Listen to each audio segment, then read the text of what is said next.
After my folks' divorce, our family's house became Dad's house. Weekends there became not normal weekends, but very exciting trips. Mom had taken our beds with her when we moved out, so at Dad's, my brother slept on the couch, and I got to sleep in one of those chairs from the 70s that was shaped like a half sphere, which when you're 3 is like the best thing ever.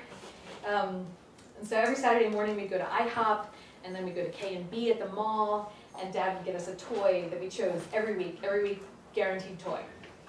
My poor mother though, that first winter, she had snow accumulating on the inside windowsills of our new little house. She had massive student loans from this doctoral program she was in on top of a full-time job as a school psychologist, which definitely didn't comfortably cover the mortgage and food. We had a lot of fish sticks and we shared cans of soup. I didn't even understand that one can of soup was meant to be one meal. One time she took me with her to Bradley's. Does anyone remember Bradley's? Is that a thing around here?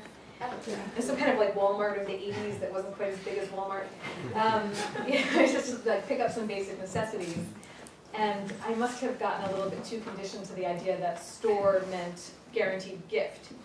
Because I remember she took me to every single aisle, and she pointed to things she wanted, and she would say, "You see that blanket? I want that, and we can't afford it. Do you see those curtains? I want those, and we do not have enough money for them."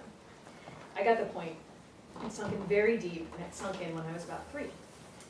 Luckily, it wasn't long before she remarried, and the joint income really, really helped a lot. She paid her school debt, she got the doctorate, not in that order, and has since retired comfortably. As I understood at the time, my stepfather's job title was businessman. He ultimately, despite not having to at all, put my brother and I through college. And more importantly, up until my marriage last year, he was really the most stable male presence in my life. My father has since had 3 divorces.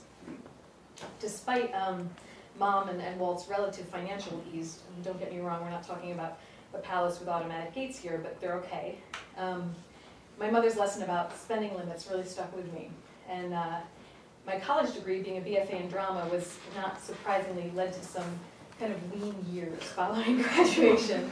And I bought clothes really only when I needed them, almost always at Marshall's when I was visiting my parents in Connecticut. I kind of never drank just because it didn't rank high enough on my priority list to merit the cost of going out for a drink. And even when I was in one of the 3 finalists for the morning host job at WQXR a few years ago, and I mean that would have been a sweet gig, and I felt really guilty once about buying an $8 bar of Burt's Bees soap that just smelled so good. I just bought it. It smelled like tomatoes. So I didn't, it's fresh tomatoes, by the way, not sauce. It smelled like sauce. But I didn't get that particular job, but it wasn't long before I was really supporting myself doing radio and voiceover. I had a very glamorous 1-bedroom in Astoria. It was all to myself. I'm not trying to brag, but it had linoleum floors, and it had a bathroom skylight with just a little crack in it. The sink only backed up 5% of the time. I dated, I met a lot of jokers. I read statistics about the likelihood of children of divorce having successful marriages. I'm obviously about to give birth at any minute. I'll make it through tonight, so don't worry. But I've held a steady gig for a chunk of years. I've married a man who I think is so wonderful. I can't imagine he was created in any womb. It seems like he was created in my imagination. He would have been here tonight, but he's out taking a class about how to lactate as a man.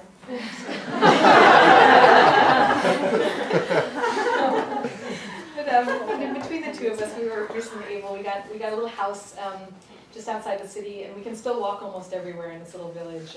The people, it's very weird. People at local shops know who we are before we've met them.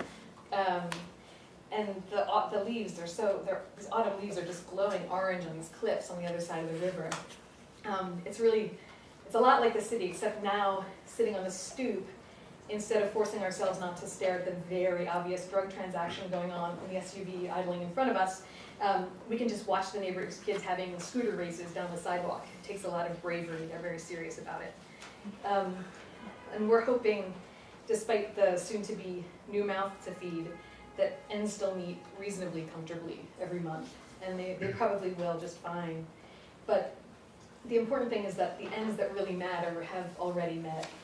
these kind of frayed live wires that had sparked my fears for quite a number of years of never really feeling communion with someone, of never really having a partner who was in it for life. These ends have fused together, and they now house a very stable, but no less exciting current. I'm telling you, beats any toy.